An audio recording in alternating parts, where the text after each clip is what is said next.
ये राजेंद्र कृष्णन साहब की गजल। यूं हसरतों के दाग मोहब्बत में धो लिए, खुद दिल से दिल की बात कही और रो लिए। दिल एक बहुत बड़ी शख्सियत है किसी भी व्यक्ति के जीवन में। दिल को क्रॉस करना और दिल को क्रॉस करना एक तरीके से वही है, आ, दिल के फंदे में फंसे रहना, इस तरह से नहीं तो उस तरह से। मन अधिष्ठाता है, मन राजा है। खैर, गज़ल गायकी में एक जो खास बात अमीर खुसरो के समय से जो चली आ रही है, वो उसमें ये है कि लाइफ के वो पहलू भी उसमें छेड़े गए हैं जो नॉर्मली साहित्य की दुनिया के लालित्य से बाहर समझे गए। सैयाँ बैयाँ ठुमरी मोस्टली कजरी ये सब चलती रही होगी, ऐसा हम अंदाज़ लगा रहे हैं। और जो भी मतलब रोमांटिक लिटरेचर रहा ज़्यादा, और या फिर भक्ति साहित्य रहा।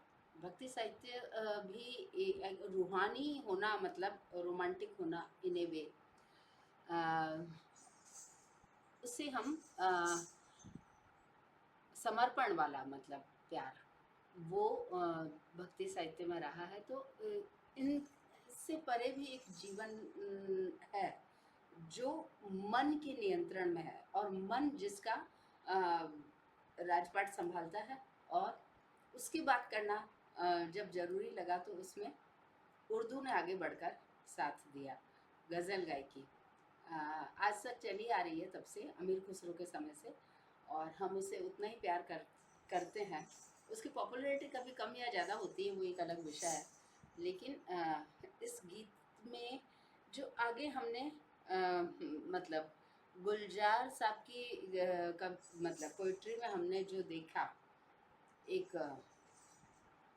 विशेष अंदाज चीज़ों को कहने का, उसकी शुरुआत यहाँ से कहीं लगती है। ऐसे लगता है कहीं पे बीज डलने शुरू हो गए थे।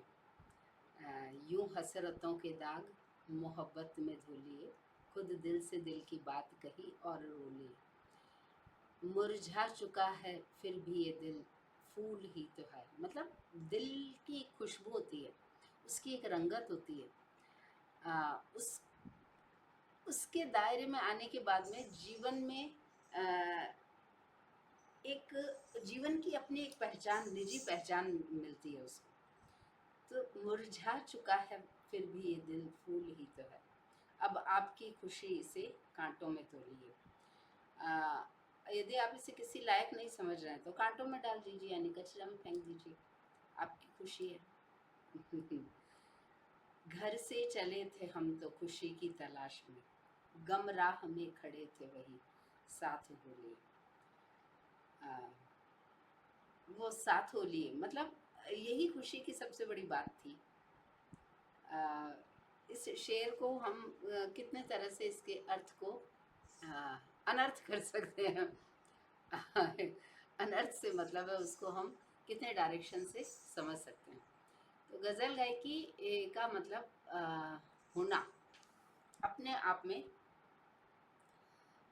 कथक नृत्य में उत्तर भारत में एक संगीत और काव्य दोनों में एक नई दिशा और दशा का अवतरण रहा है, ऐसा मुझे लगता है।